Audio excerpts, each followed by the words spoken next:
All right, let's take you here now. Animal rescue organizations in Durban are appealing for people to be vigilant if they see lost or stray animals in their communities as mudslides and heavy rains poured down on informal and formal dwellings. That's left people and their animals stranded.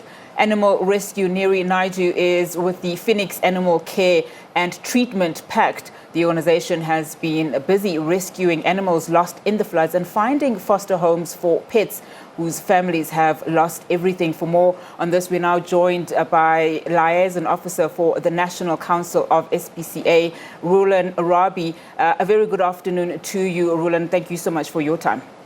Thank you for having me. Now, over the past days, we have been reporting the damage of these floods and torrential rains. Take us through how your sector has been affected.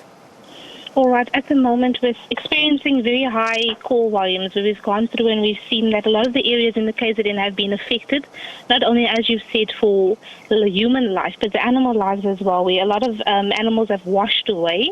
We've had buildings which have washed away, both in the informal and formal settlements at the moment.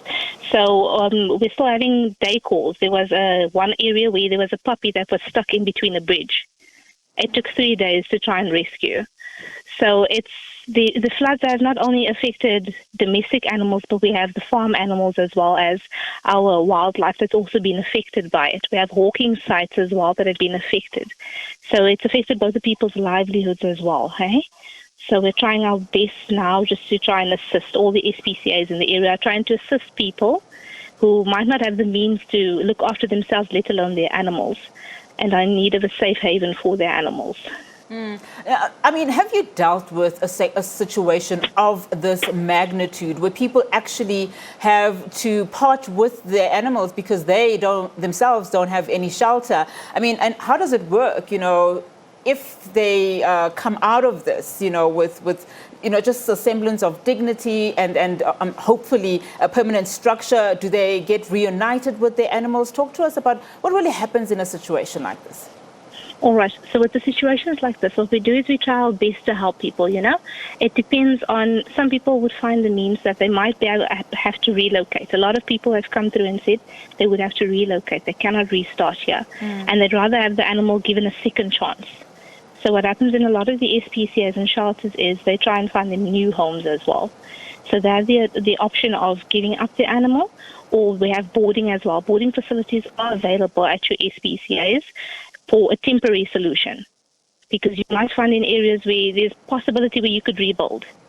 And in those kind of instances, what we do then is we do offer boarding in shelters, or our SPCAs and shelters do, in order for you to get yourself back on your legs, in order to then have your animal back, because that's the main thing, is to have an owner and its animal reunited. I mean, these are helpless creatures we are talking about, even worse when dealing with the catastrophe of this sort.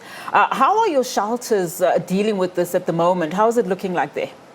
Okay, we've hit the ground today and we've seen a lot of our shelters. We've been in contact with a lot of our SPCAs and they have been severely affected. There's one that we've gone through today as well, where you can see the water's hit knee high. That's how high the water hit in. And luckily for them, they were able to move the animals to higher ground. So a lot of them, infrastructure-wise, they've been hit. They've been hit where all their food, obviously because the food stands lower, it's been hit where they don't have fresh food at the moment. So they're in dire need, blankets. They're in need of help from the community in order to keep going.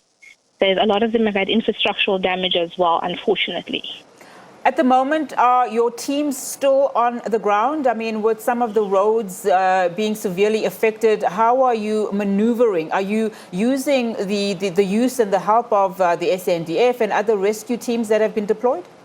Yes, at the moment what we're doing is we are in contact with the disaster management teams. That's what you've mentioned. Our SPCAs are in contact with them, and we work very closely with them to identify which roads are usable, which infrastructure we can use, and where we can't, we'll park the cars and then walk into the rural areas to try and assist as best as possible.